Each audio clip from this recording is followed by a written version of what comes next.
Sebelum kita ke pembahasan cara penjumlahan dan pengurangan desimal, terlebih dahulu Ibu memperkenalkan nilai tempat bilangan desimal. Nah, di sini sudah ada angka yaitu 286,271. Dibacanya seperti itu ya. Untuk yang di belakang koma, kita bacanya angkanya seperti biasa. Tidak dibaca dengan 286,271, itu salah. Yang benar adalah 286,271. Nah, sekarang kita lihat nilai tempat dari angka 2. Kalau 2 tadi dibaca 200, maka nilai tempat 2 adalah ratusan. Kemudian 8 kita baca 80, maka nilai tempatnya adalah puluhan. Yang terakhir 6, kita baca 6 biasa, maka nilai tempatnya adalah satuan. Untuk angka di belakang koma, itu satu angka di belakang koma kita anggap berarti di belakang komanya itu ada nolnya 1 ya. Atau kita anggapnya itu 1/10. Jadi angka 2 di sini menempati persepuluhan. Kemudian dua angka di belakang koma berarti ada 2 nolnya, yaitu 1/100. Berarti 7 nilai tempatnya adalah perseratusan. Dan yang kemudian 1 itu 3 angka di belakang koma, berarti 1/1000. Maka 1 menempati tempat perseribuan. Oke, kita lanjut ke soalnya. Di sini sudah ada soal penjumlahan, yaitu 0,2 tambah 3,4. Kita susun ke bawah. Untuk penyusunan ke bawah, itu nolnya.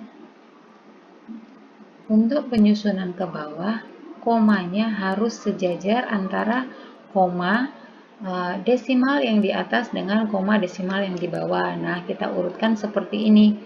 Jadi, komanya ini ya, ini koma di sini itu sejajar. Kemudian kita jumlahkan ya.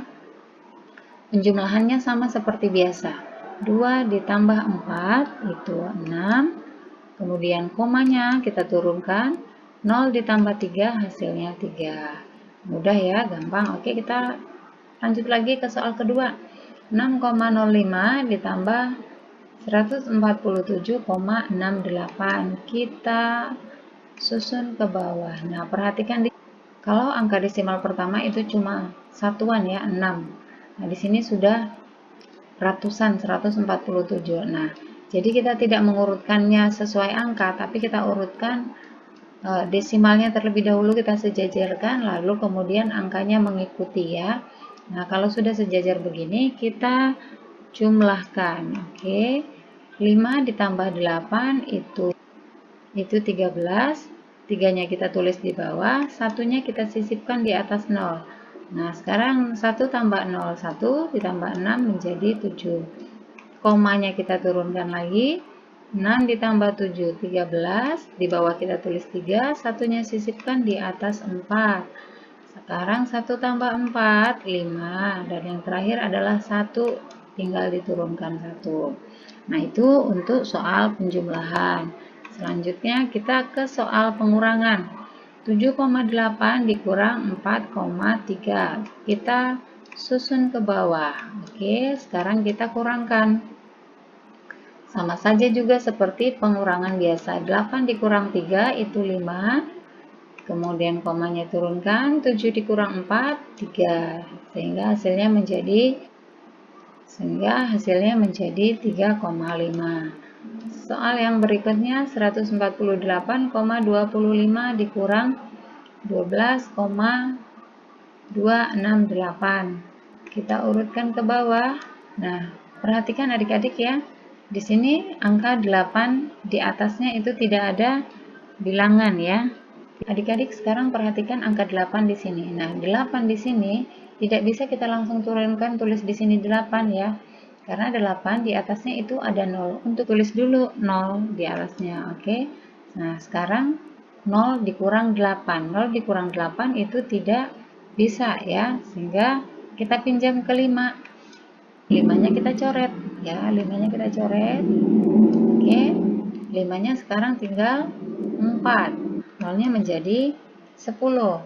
sekarang 10 dikurang 8 itu hasilnya 2. Kemudian 4 dikurang 6. 4 dikurang 6 itu tidak bisa, maka kita pinjam ke 2. 2-nya kita coret, sehingga 2 menjadi sisa 1. Satunya kita taruh di depan 4, sehingga menjadi 14. Sekarang 14 dikurang 6, itu hasilnya adalah 8. Yang 1 dikurang 2. 1 dikurang 2 itu tidak bisa juga. Kita pinjam ke 8. 8-nya kita coret ya. 8-nya sisa 7. Nah, kemudian di sini 1. Oke. Sekarang 11 dikurang 2. 11 dikurang 2 itu hasilnya 9. Komanya kita turunkan. Ya, sekarang sisa 7 dikurang 2. 7 dikurang 2 itu 5. Ya, kemudian sekarang 4 dikurang 1 itu hasilnya 3 dan satunya turun. Oke, sehingga hasil akhirnya adalah 135,982. Nah, demikian pembelajaran kali ini tentang penjumlahan dan pengurangan desimal. Sekarang kita mulai dari perkalian pecahan desimal. Di dalam penyelesaian perkalian desimal dapat dilakukan dengan dua cara, teman-teman. Cara yang pertama yaitu kita mengubah dulu ke dalam bentuk pecahan biasa, baru kita operasikan. Kemudian cara yang kedua yaitu mengalihkan langsung dengan cara bersusun. Tapi di dalam video ini Usani hanya akan membahas cara yang pertama saja, teman-teman. Kenapa? Karena menurut Usani cara yang pertama ini jauh lebih mudah daripada cara yang kedua. Tapi teman-teman kalau mau menggunakan cara yang kedua juga boleh, bisa dibuka buku paketnya halaman 35 yang bawah itu. Tapi usahakan harus yang teliti, gitu ya. Kita mulai dari contohnya. Yang pertama, 0,5 dikali 0,25 sama dengan titik. Yuk, penyelesaian kita ubah dulu ke bentuk pecahan biasa. 0,5 berarti berapa per berapa? Iya, bilangannya 5 per di belakang koma 1 angka, berarti per 10.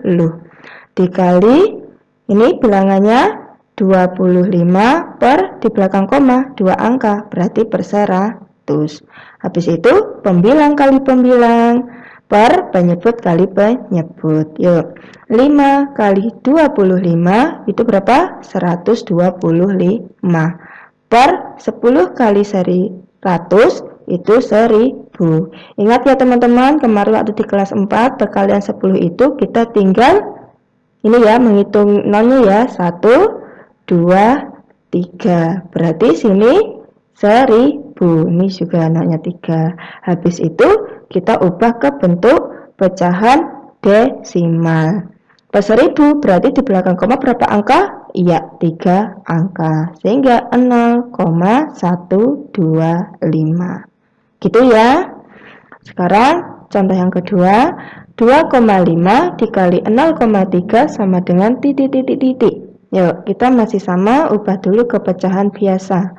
2,5 dikali 0,3 sama dengan, ini bilangannya 25 ya, berarti 25 per, di belakang koma 1 angka, berarti per 10. Dikali, ini 0,3 berarti bilangannya 3 per di belakang koma 1 angka per 10. Habis itu pembilang kali pembilang, 25 dikali 3 75 per 10 kali 10, nilainya 1 2 berarti 100. Habis itu kita buat desimalnya. Ingat, per 100 berarti di belakang koma 2 angka, jadinya 0,75. Oke, bisa dipahami ya teman-teman semuanya. Sekarang kita lanjutkan ke pembagian pecahan desimal. Sama halnya dalam perkalian teman-teman, dalam pembagian pun juga sama, ada dua cara. Yang pertama, kita ubah ke bentuk pecahan biasa. Kemudian kita operasikan.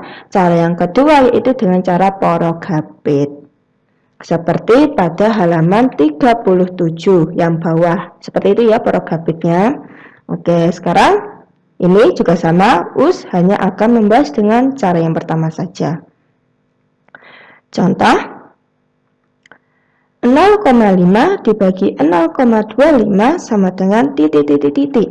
Penyelesaiannya 0,5 dibagi 0,25 sama dengan, nah ini kita ubah jadi pecahan biasa, jadinya ya 5/10 dibagi, ini kita ubah 25/100. Ingat ya, di dalam pembagian kita ubah menjadi perkalian, kemudian bilangan yang kedua ini kita balik ya, pecahan yang kedua kita balik. Ya, jadinya sama dengan 5/10 dikali, ini kita balik, 25/100 kita balik menjadi ya 100/25. Habis itu pembilang kali pembilang, 5 kali 100, 500. Ya, terus per 10 kali 25 berarti 250. Nah, habis ini gimana? Kita bagi seperti biasa. Kita bagi. Coba, ini kan bawahnya ada 0. Yaudah, kita bisa coret ya teman-teman. Ini coret, ini juga bisa kita coret. Berarti tinggal 50 bagi 25. Berapa tuh 50 bagi 25? 2. Sehingga hasilnya 0,5 dibagi 0,25 itu sama dengan 2. Itu ya. Nah, sekarang yang kedua, 2,5 dibagi 0,5 sama dengan titik. Yuk, penyelesaian 2,5 dibagi 0,5 sama dengan, berarti ini kita ubah dulu ke pecahan biasa, yaitu 25/10 dibagi ini 5/10. Ingat, kita ubah ke bentuk perkalian. 25/10 dikali, ini kita balik, jadinya iya 10/5. Habis itu pembilang kali pembilang, 25 kali 10, 250. Per 10 kali 5, 50. Ini ada 0, kita bisa coret, ini juga ada 0, coret. Berarti tinggal 25 bagi 5. Bisa ya, boleh ya dicoret-coret gitu ya. 25 bagi 5 berapa? 5. Sehingga hasilnya 2,5 dibagi 0,5 itu sama dengan 5. Bagaimana? Bisa dipahami ya teman-teman ya. Oke, alhamdulillah teman-teman, materi hari ini sudah selesai. Silahkan dipahami, dicermati. Terima kasih. Sampai bertemu kembali dengan Ustani. Sekian, wassalamualaikum warahmatullahi wabarakatuh.